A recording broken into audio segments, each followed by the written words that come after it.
Hello and welcome to Break It to Make It, where we meet people who've thrown out the rule book, failed forwards, or taken the road less traveled to come out on top. I'm sure we can all agree that adulting is hard.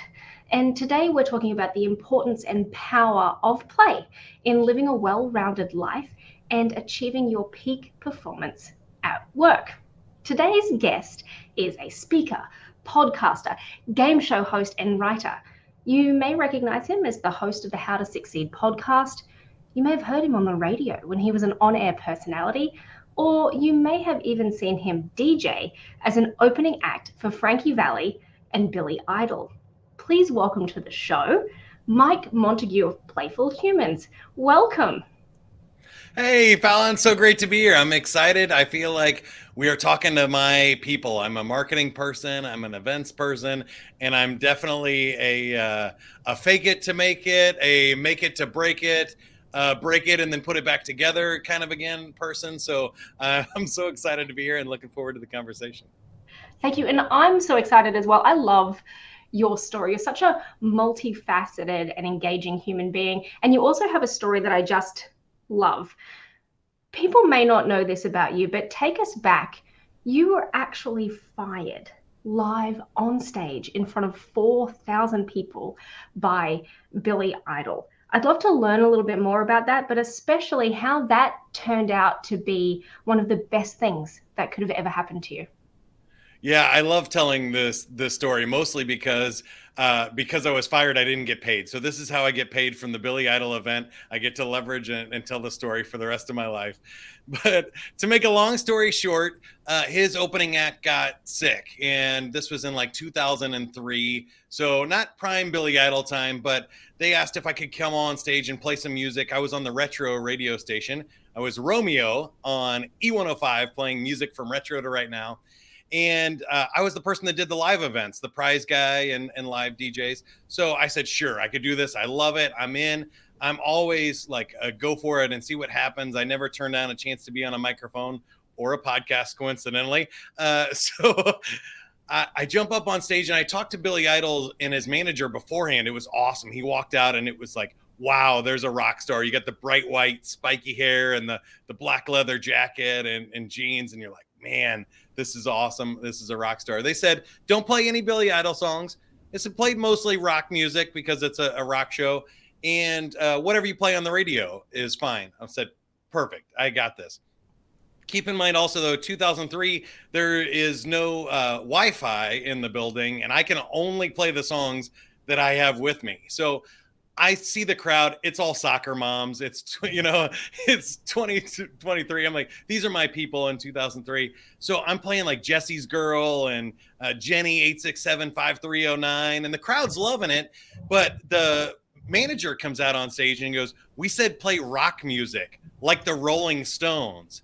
And I immediately panic because I'm a club DJ and there's like 2 rock songs you can dance to. You Shook Me All Night Long and Pour Some Sugar on Me.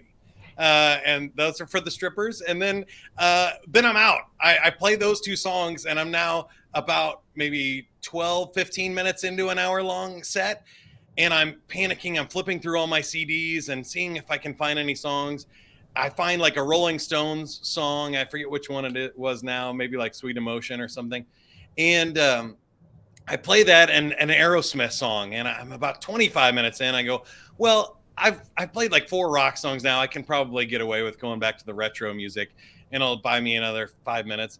So I played Kool and the Gang, Do a Little Dance, Make a Little Love, and Get Down Tonight. And because I have this joke, not in that order.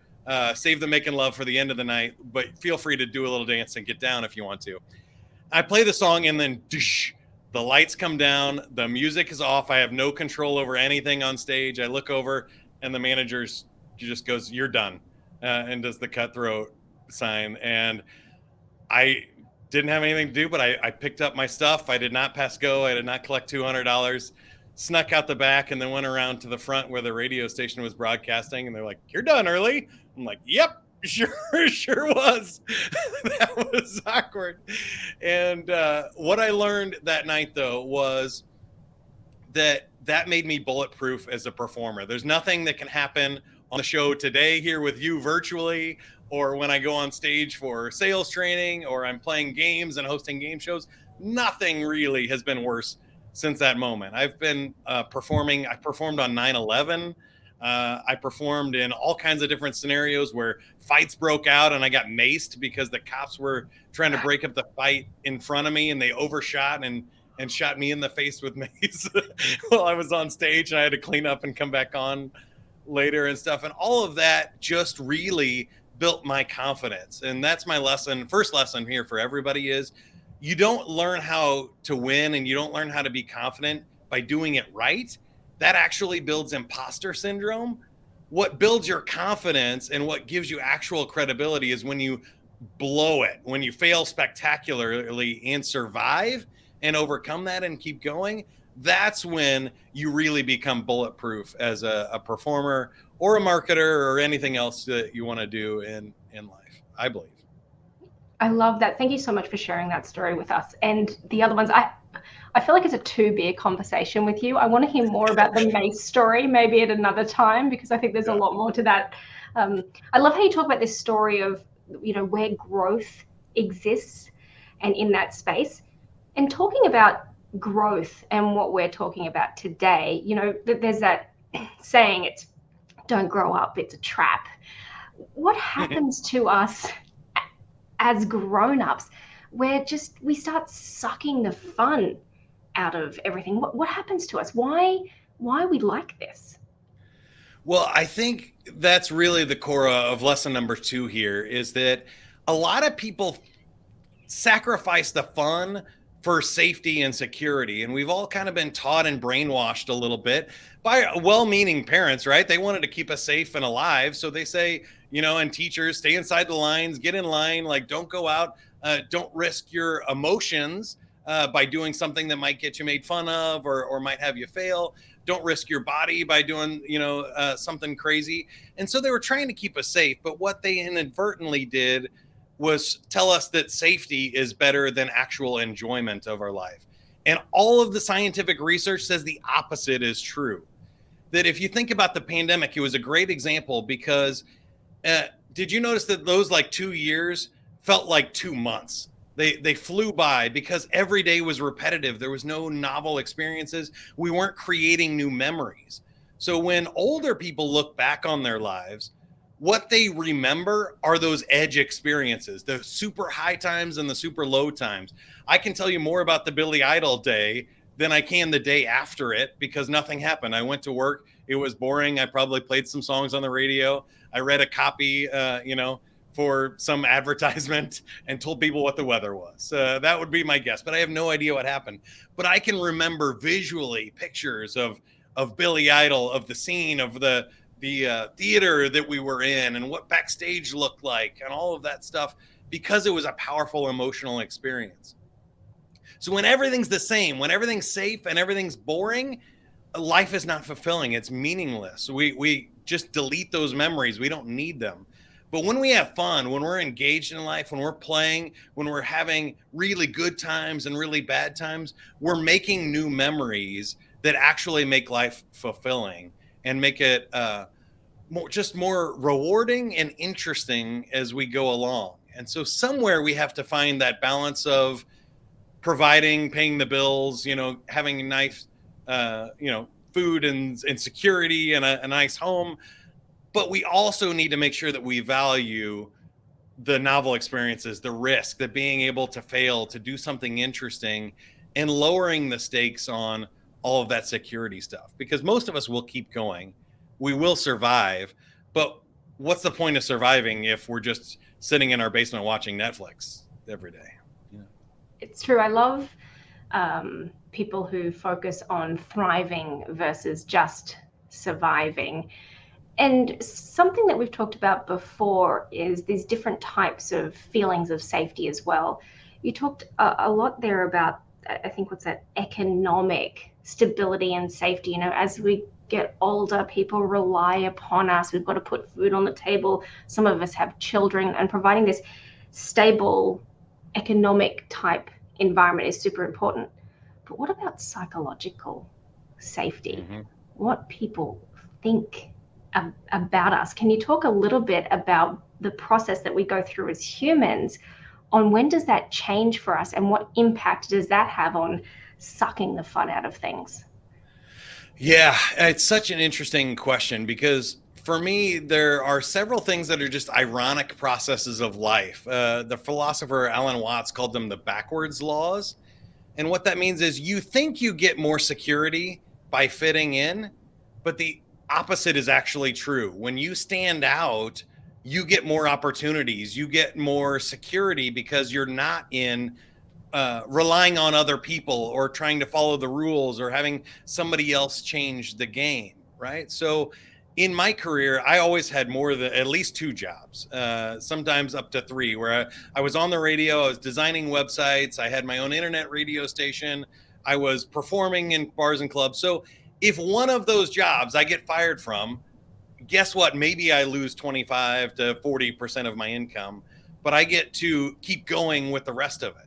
And people give me more opportunities because I'm unique. If they're going to hire another person who got the same degree and took all the same classes that I did, and I'm just a cog in the wheel, I'm not very valuable. So that's not very secure because I'm replaceable. But what happens is that's not the story we're told in school and in society. We're told because of in the industrial age, when America was growing and building stuff and we started using machines and assembly lines, we needed humans to be machines. So we created a school system that would say, if you can follow the rules, you're valuable, because if you can follow the rules and be quiet and not color outside the lines, then you can fit into our system and you'll be a valuable cog in this machine. The problem is with the internet, now we have robots and machines. We don't need humans to be machines. We need humans to be creative. We need humans to redesign the whole process, to think outside the box. And you're actually more valuable now in adulthood as somebody who will break things and as someone who will be creative or communicate with another human being in a way that computers and robots can't. And so what happens is our society and our beliefs and all of our emotional attachment to what we were told when we were, in middle school, that if you follow and you get good grades and you follow this path, eventually you'll be successful, is not true anymore. And I don't think people have adjusted to that. And I think that a lot of that also plays into, everyone's saying at the moment that the top skills that you need as a leader in the modern world of work is empathy and creativity. And so I think what you've just talked about there really highlights that. You've talked about your life and all of the things that you've done. Is there one thing, or what was a thing that made you say, I need to dedicate my life to helping people play and have fun? I think there are probably two moments here. The first one is I was really blessed to have a really great childhood, and so my parents encouraged me to follow what I love, to be playful. We were really silly. We had this term called creative nerdery. That our parents would use whenever we would like go in the back room, make up a play, and then come out and perform it for the family. Or I would do fake radio interviews as a kid. So we had this little play school recording cassette thing. And I would, interview my brother and sister, make them race, and then be like, hey, how's it feel to be the winner? Oh, it feels great. Okay, good. Our next race is coming up here in just a few minutes. And we'd put on these little different shows. And so I think inherently in who I am and what I find fun is facilitating fun for other people and being with other people and seeing them really be present in the moment, that inhibition that drops when you're in a playful state, and just all the positive connection and love that you feel when people are being playful together, either on a team or even competitive with each other. And the second part of that was really, it started pre-pandemic because I think it's a little bit of a midlife crisis for me, but also then really in the pandemic, it solidified that if we're sucking out all of those last moments of fun, we were already optimizing play out of our life. We're removing recess from schools, we're removing playtime and happy hours from work, and we're taking away all the creativity and space for people to play, and we're trying to be productive for too many hours per day. that doesn't work for the human mind and our human culture. But when the pandemic hit, all of those last things, the things we did on the weekend, the going to see the family, the connecting with other human beings, the part that was refreshing us got sucked out. That's when I was like, I have to be a voice for play. I have to tell other people that what they're missing is the stuff that we have sucked out, we thought was frivolous, is actually the stuff that's most important. That we don't need you to be productive for 12 hours a day. We need you to come up in 1 hour, one really creative breakthrough that changes the whole game for our company. That's what we need. We don't care how long that takes. We need insight and breakthroughs and adaptability. I love what you said about creativity and communication, but also I think resilience and adaptability and being able to handle disruption and connecting and building a culture with a team so that we're all pulling in the same direction. Those things create their statistical research, Fallon. Like salespeople that are playful sell 30% more than other people. The companies that are playful have higher net promoter scores and they have better marketing. They get more referrals from other people. They even have higher revenues. And sometimes I've seen up to like 3 times better results, 300% from people that stop trying to optimize and measure and control everything. And they just become more of who they are and they communicate with passion and engagement. And we see that in marketing and stuff too, right? You can optimize a post, you can have an AI robot write something that you think will get a bunch of likes. But when you connect with another human being, when you tell an emotional story, that's when people start engaging, they start liking and commenting, and stuff goes viral, is when it connects with people. And that's different from hard work. And I don't think enough people recognize that. Talking about work versus play, can we do a couple of things here? One is I'd like to hear you talk about the difference between the two. Is work the opposite of play? No, not at all. Play is the fun uncle of work. So people think work and play are opposite. They're not. The opposite of work is sloth. That's sitting on the couch doing nothing. Laziness is the opposite of work. Play, think about when you were a kid and how hard you worked to make a game work, right? If you're out playing with your kids, you'll build a fort, a pillow fort or a tree house. You'll do a ton of work. We built a soccer goal in my parents' backyard. We would go around the neighborhood and collect kids and get them onto the teams to build up enough people to have a basketball game or an interesting game. We would reshuffle the teams change the rules if things weren't fair. Like we would do a lot of work to make sure that we could keep playing. We do a lot of sales. We'd have to sell our parents on being able to go out and play, or sell our friends' parents that they could come out and play. We would do a lot of work and effort in our play. And think about in sports, there's a lot of physical effort or a lot of mental effort, a lot of creativity and arts. There's lots of different types of play. Some of them are puzzle solving and creativity, but that is work is kind of when it's required, and play I think is more is when it's your choice, when you're choosing to do it.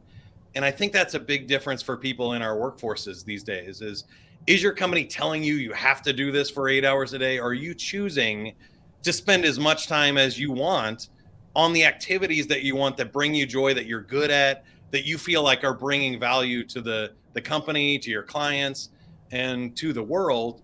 Those are very similar activities, but when they're seen as play instead of work, the results skyrocket. It's so much more enjoyable and it gets so much better results. You talk about being told to do it. So I want to create space to talk about creating an environment that's conducive to play, because you don't necessarily want to for it to be too contrived. It is now time to play, commence. There is nothing worse than that, except maybe for someone who you're trying to gain trust with, saying, trust me. Also very creepy. Yeah, right. Right. So how can organizations or individuals create a space where people feel comfortable having fun, letting their freak flag fly? What advice do you have for people, for players, let's call them? Yeah, I think you hit the big one. Play is something that's funny. It's another one of those backwards law things where if you try to fall asleep, you're less likely to fall asleep. If you try to go to the bathroom, you're less likely to go to the bathroom. If you try to make it the best night ever, like wedding nights and New Year's Eves, as a DJ, I hated those events because there's so much pressure on it that it almost sucks all of the fun out of it. So, a couple of things to rewind that. Number one, lower the stakes. It's not that important. We're all going to survive. You're going to have to do this again tomorrow.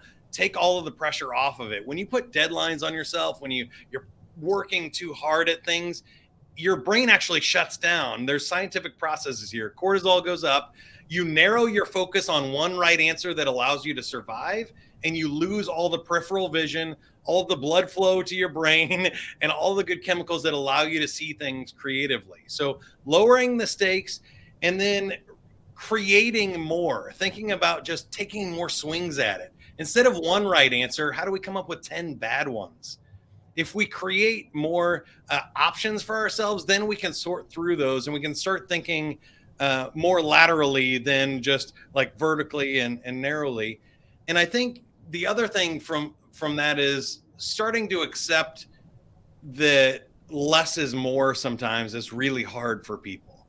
We all think that more money, another step up the ladder, if I just get one more client or we just grow one more revenue, that we'll be happier.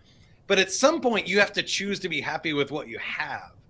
So actually wanting less allows you a lot of freedom. We were talking about this before we came on, Fallon. Both you and I like a low bar, right? Because Yeah.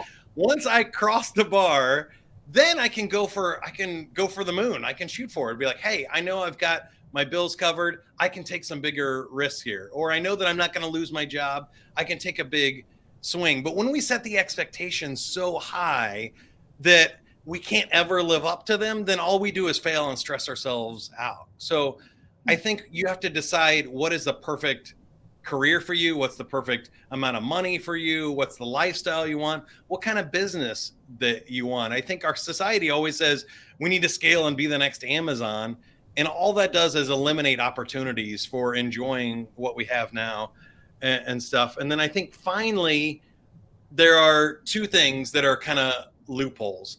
I always say yes to opportunities. Some of them will work out and some won't. So say yes more than you say no to things, even with your team. If you want them to be more creative, say yes to more of their ideas than you say no, and they'll come up with more ideas. If you say no more often than you say yes, they'll stop giving you ideas because you shoot them down.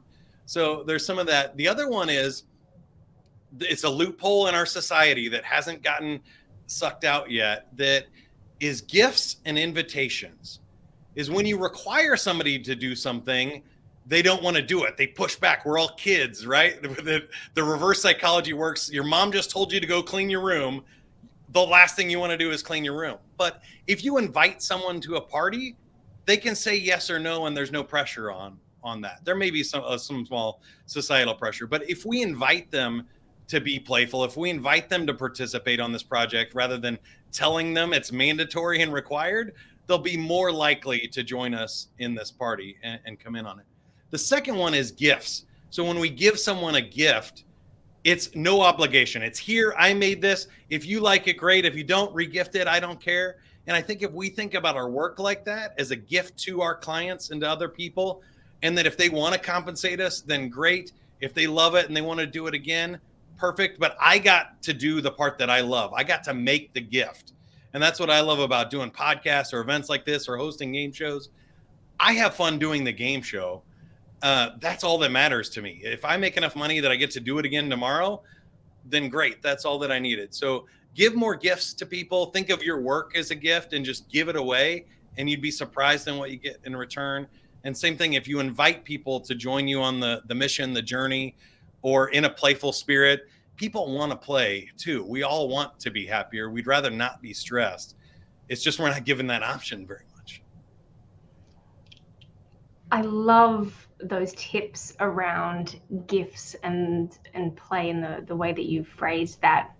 And I want to step back into when we're talking about what people can do to remove some of these barriers to play. You provided some really great guidelines there.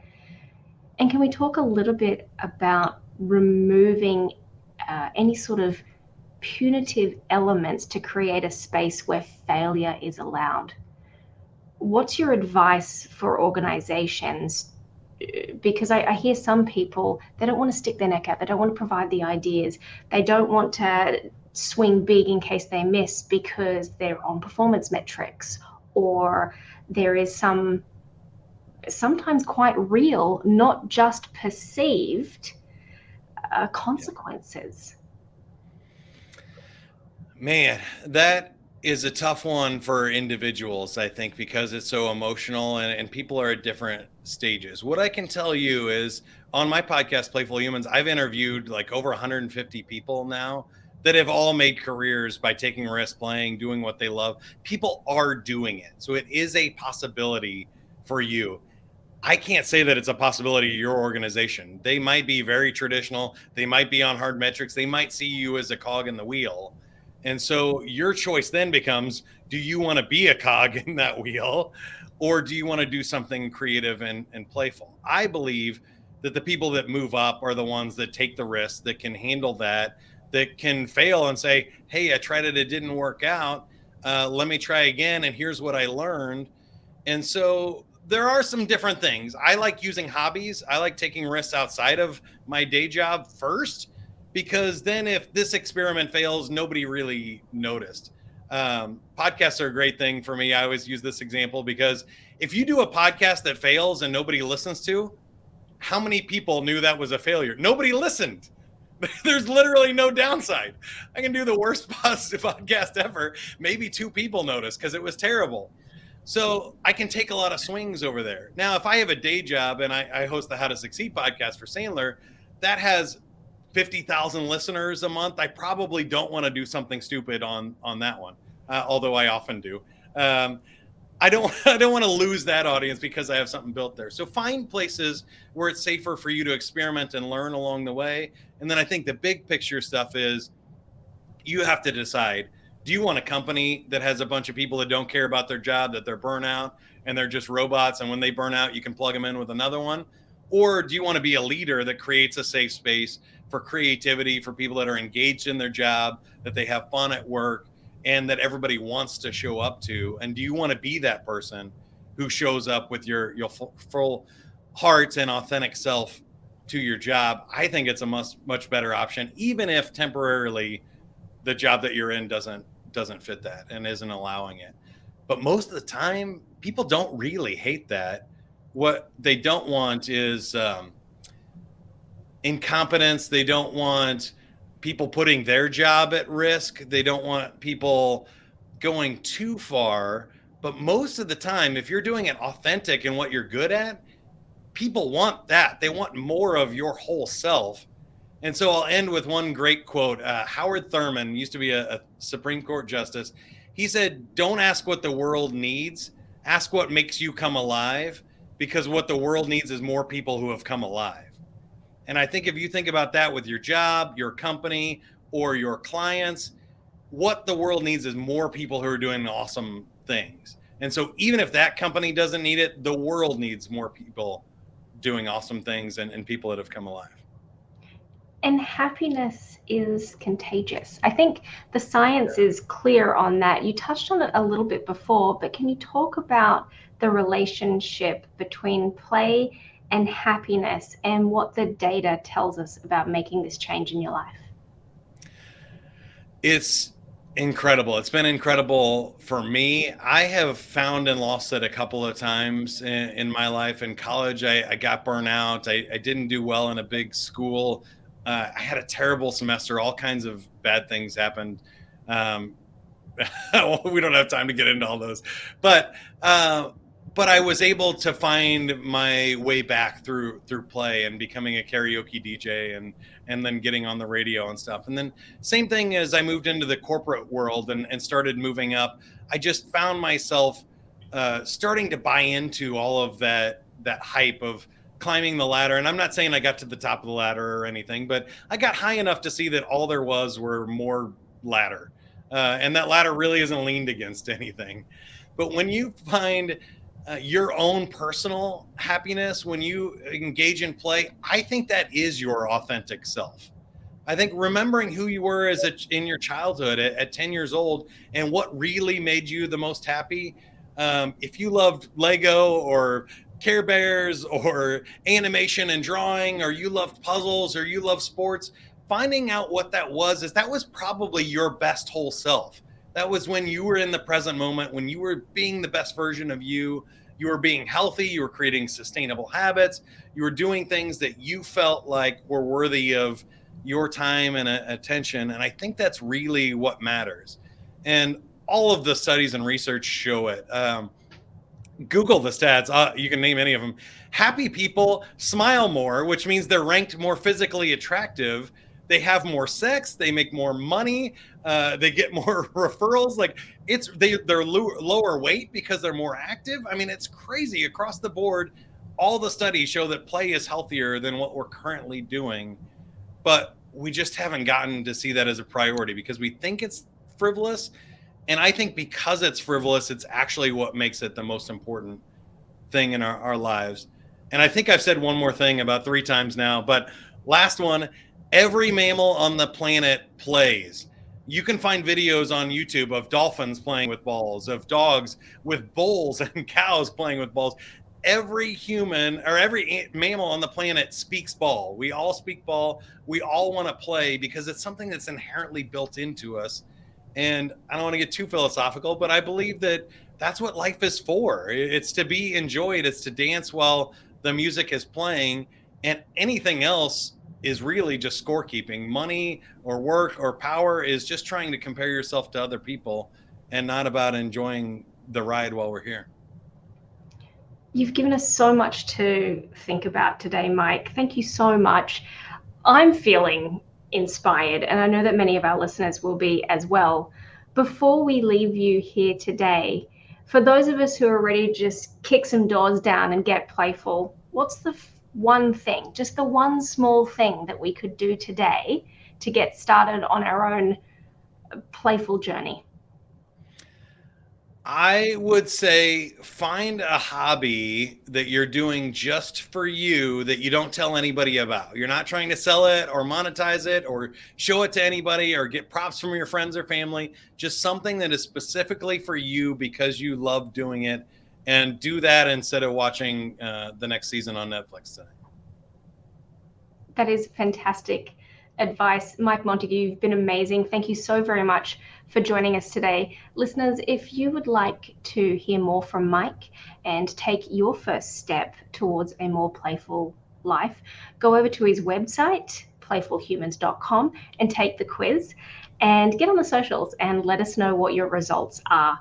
Mike, thank you again. Thank you for joining us. Everybody who's listening, thank you. And don't forget to join us back here again on Break It to Make It.